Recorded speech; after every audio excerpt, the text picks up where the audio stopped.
Hello everyone, welcome back. Today we're diving into something at the core of every spiritual journey, the ego.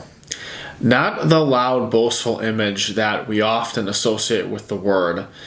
A lot of people think of, when they hear ego, of someone who is boastful, arrogant, rude, kind of this like loud person, but that's not what I'm referring to when I'm talking about ego.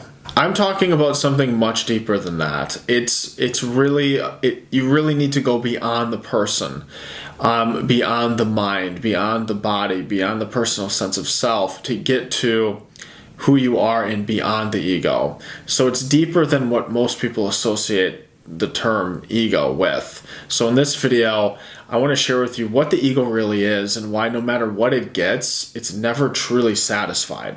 We'll also look at real life examples, chasing success, seeking validation, clinging to identity, and how all of that really can keep us disconnected from peace. So what is the ego? The ego is the false self, the mental image of who you think you are. It's made up of your past, your beliefs, your achievements, and your wounds. It says things like, I am my job. I am what others think of me. I am my pain. But here's the truth. The ego is not who you are. It's just a story. It's constantly seeking to define itself, compare itself, and to prove itself. The ego's survival really depends on keeping you kind of in this place of dissatisfaction, of like not enough. So let's say someone believes their worth comes from achievement. They tell themselves like, once I hit 6 figures, then I'll finally feel fulfilled. So they work hard, they grind, they sacrifice, they do all the things necessary to get there. And maybe they do get there, but the fulfillment lasts, a week, maybe a few days. Then the ego says, now you need more. That person over there is doing better than me. This isn't enough anymore. And just like that, the peace is gone. And the ego doesn't want peace. It actually wants problems, because problems kind of reinforce this sense of self, this mental image that you've created. It reinforces identity. Another example is something like, you could post something online and you keep checking, did they like it? Did they comment? How many likes did I get? Are people liking my stuff? Things like that.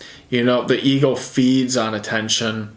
It whispers things like, if they like me, I must be worthy. If they don't, something's wrong with me. You sort of become addicted to external approval, forgetting that the real self-worth has nothing to do with opinion, or opinions of others, or what they think of you. Presence, what I talk about a lot on this channel, doesn't need applause. The ego does. Because the ego is always trying to prove its existence, to prove its self-worth. And in a negative sense too, the ego can also attach itself to pain, especially identity through suffering. And it can say things like, I'm the one who was betrayed, or I'm the victim, or people never see my value.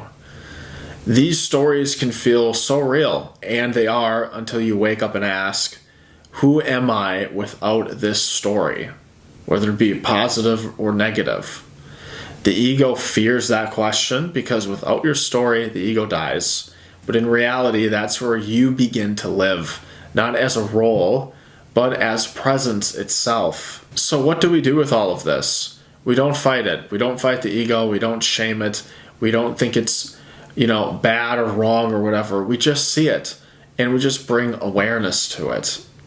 And the moment you notice a kind of craving for validation, for being right, or for proving yourself, just pause. Come back to the now.